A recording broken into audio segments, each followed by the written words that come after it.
So bene che quando sentite parlare di realtà virtuale e di metaverso vi viene in mente qualche videogioco per PlayStation, ma in questo video non parlerò di Fortnite, Roblox o Minecraft. La realtà virtuale è una tecnologia straordinaria di cui le persone potranno godere in un futuro non troppo lontano, anzi per nulla lontano, dato che Mark Zuckerberg già in passato fece spese folli per la realtà virtuale e dopo aver speso 2 miliardi di dollari per acquistare Oculus nel lontano 2014 sono passati già 7 anni, ma nonostante questo il metaverso e la realtà virtuale non hanno ancora raggiunto l'adozione di massa. Credo proprio che ci stiamo avvicinando, dato che la settimana scorsa, per chi non lo sapesse, la compagnia di Facebook ha cambiato nome in Meta tramite un rebrand aziendale. Ma fermi tutti, non cambia il nome Facebook inteso come il social network che tutti conosciamo, ma cambia nome la holding che comprende Messenger, WhatsApp, Instagram e Facebook stesso. Ma a parte questo, credo proprio che ci sia l'evidenza del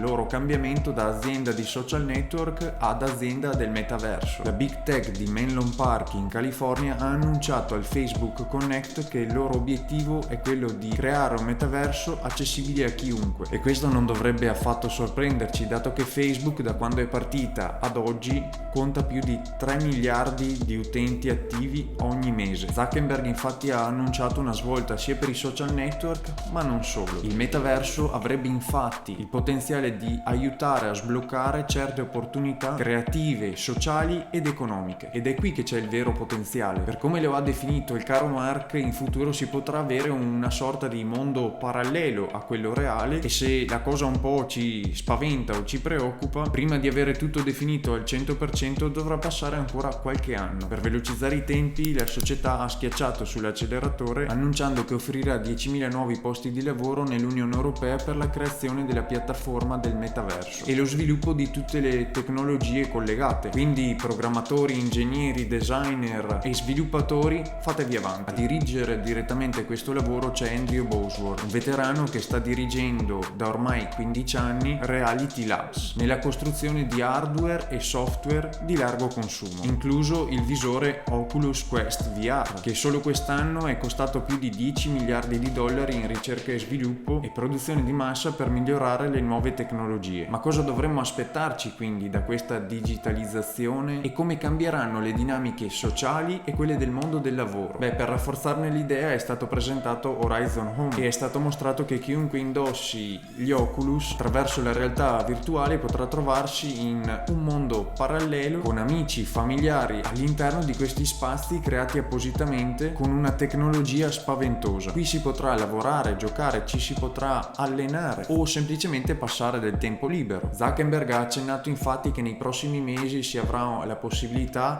di implementare personalizzazioni ad hoc senza alcun limite, sia per i propri spazi virtuali sia per chi vuole creare spazi virtuali che poi andranno utilizzati da altre persone. Infatti ha già aperto le porte a sviluppatori indipendenti per dare sfogo alla loro immaginazione. E per restare in tema di immaginazione, portandovi qualche esempio, il rapper Travis Scott quest'estate ha tenuto un concerto seguito da oltre 12 milioni di persone tramite il proprio avatar, partecipando quindi in presenza digitale all'evento. Ma non è tutto, perché sempre durante il Connect Mark ha mostrato le funzionalità di Horizon Workrooms, uno spazio di lavoro interamente dedicato a tutti quei professionisti o a quei team che magari già oggi stanno lavorando in smart working, dove si ha la possibilità di sviluppare idee, lavorare a progetti, sempre all'interno di questo spazio virtuale. Per esempio possiamo modificare documenti, scrivere direttamente con le mani su una tastiera o prendere appunti, interagire tramite il movimento delle mani, aggiungere appuntamenti, fare riunioni e molto altro. Si è parlato anche senz'altro del comparto fitness e wellness, un elemento che è veramente importante e ricopre una bella fetta di mercato, motivo per il quale Meta si è posizionata molto bene, mostrando tutte le possibilità, ad esempio di lottare a box sia in stile videogame o come vero e proprio allenamento, oppure fare spinning direttamente dal proprio salotto con qualche amico o con il nostro coach, o ancora di fare qualche partita basket direttamente con i nostri amici, o direttamente, come ha mostrato Mark, di fare scherma nel proprio giardino. Quello che più incuriosisce senz'altro è anche il poter studiare, sperimentare, visitare città nuove che magari non avremmo mai la possibilità di vedere. Credo che tutto questo sia qualcosa di rivoluzionario e che ci rende ben chiaro di quanto sia potente questa nuova tecnologia. Zuckerberg ha affermato anche anche che in futuro ci saranno molteplici tecnologie che supporteranno tutto questo con il passare del tempo e che a tutti gli effetti non c'è nessun limite in quello che si può creare o vivere all'interno di questo metaverso. È emerso inoltre che Meta spera di poter migliorare molto presto le prestazioni di Oculus, ovvero del visore VR, trasformandoli in un paio di occhiali molto più leggeri e più sfruttabili. E forse non è un caso che proprio Facebook qualche mese fa ha collaborato assieme a Luxottica e Ray-Ban per creare degli occhiali tecnologici in grado di scattare foto, registrare video, rispondere a chiamate e mandare messaggi tramite dei comandi vocali. Ma questo credo sia solamente l'inizio. Durante la conferenza si è sentito più volte parlare di Kymbria, che dovrebbe essere il successore di Oculus, stando a quello che è stato detto, ovvero un nuovo sistema VR con una tecnologia 3 volte più potente e con un costo d'acquisto molto più basso, proprio per avere la maggior distribuzione possibile. Vecchia canaglia Mark, non ti scappa proprio niente. È palese infatti che l'obiettivo sia raggiungere la maggior popolazione possibile e avere un ampio pubblico, in modo che la community poi possa accrescere in maniera semi-automatica tutto l'ecosistema del metaverso e soprattutto che la community possa dar vita ad una florida economia digitale basata sull'attenzione e dove soprattutto le maggiori linee di ricavo saranno pubblicità, compravendita di oggetti virtuali, NFT e perché no, senz'altro la possibilità di vivere esperienze live davvero esclusive, dove appunto si potrà partecipare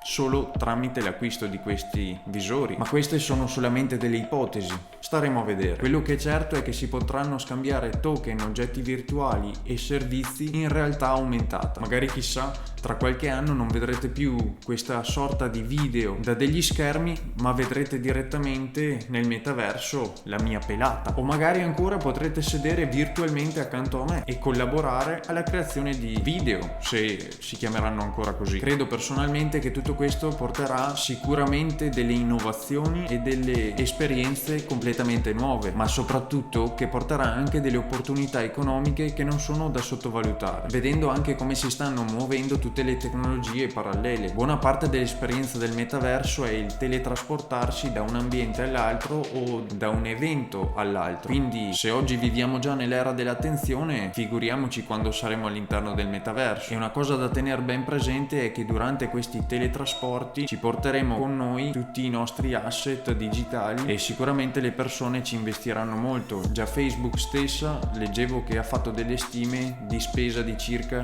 5 miliardi di dollari l'anno. Dovete sapere che infatti Nike, Gucci e Balenciaga hanno già lanciato il loro abbigliamento digitale e come loro molte altre. Anzi, facciamo così, vi metto qui qualche foto perché ho anche provato. Cioè, ci pensate di quanto è strano adesso, ma quanto diventerà normale fra qualche anno? Io magari sono qui che giro il mio video YouTube davanti a questa fotocamera, mi chiamano in una riunione e metto su gli occhialetti o il visore, scelgo la mia camicia e entro direttamente in riunione, oppure faccio e entro a fare yoga in una stanza con un insegnante che è dall'altra parte del mondo. Insomma, ci sono infinite possibilità, ma in senso pratico vediamo cos'è realmente questo metaverso e perché sarà il futuro anche per opportunità economiche. Io mi sono documentato parecchio per capire cos'è realmente e quali opportunità ci può dare. Magari in futuro, se vi fa piacere, vi porterò qualche video molto più specifico, ma credo che l'analogia più adatta per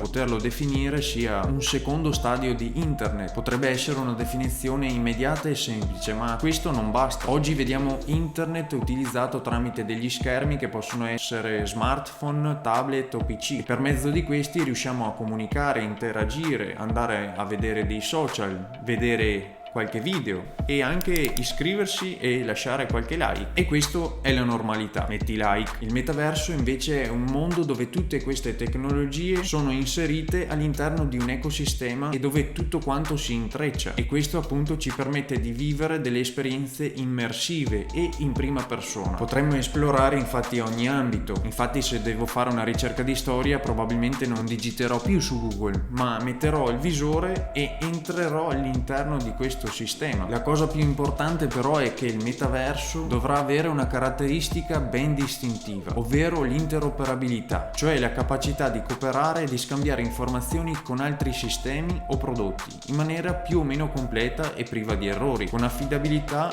e con ottimizzazione delle risorse. E questo significa anche tra più sistemi che non sono omogenei e magari che attualmente non sono compatibili tra di loro. Questo significa che in un futuro non troppo lontano potremo accedere al metaverso tramite magari l'iPhone 15 o il Samsung Galaxy non lo so cosa, Meta, o magari Meta stesso creerà il proprio telefono o il proprio computer che ci farà accedere a questo metaverso. Un altro tema molto caldo che si deduce dalle parole emerse da Mark durante il Connect è che nessuno dovrà esserne realmente proprietario, un po' come internet, e che un po' come internet tutti lo potranno utilizzare e implementare, e questa è una figata. Insomma, il metaverso può essere immaginato come l'attuale internet ma 2.0 o 5.0 o 10.0, una vera e propria città virtuale che si può esplorare per mezzo di un avatar che può essere personificato o in futuro saremo direttamente noi, dove quindi gli utenti potranno pagare tramite criptovalute. Tramite degli smart contract potremo definire la proprietà di un bene o di un servizio che verrà attribuita a una persona specifica all'interno del metaverso, e i legami tra servizi integrati come film, musica, videogiochi e apprendimento saranno definiti dalla tecnologia blockchain e gli utenti ne saranno parte integrante. Parlare di metaverso oggi sembra sicuramente semplice, basta scorrere il feed di Instagram o cercare dei video su YouTube, come probabilmente avrai fatto anche tu. I visori di realtà virtuale e realtà aumentata ci sono e si stanno evolvendo anno dopo anno. Le piattaforme si stanno sviluppando sempre di più e le criptovalute sono ormai all'ordine del giorno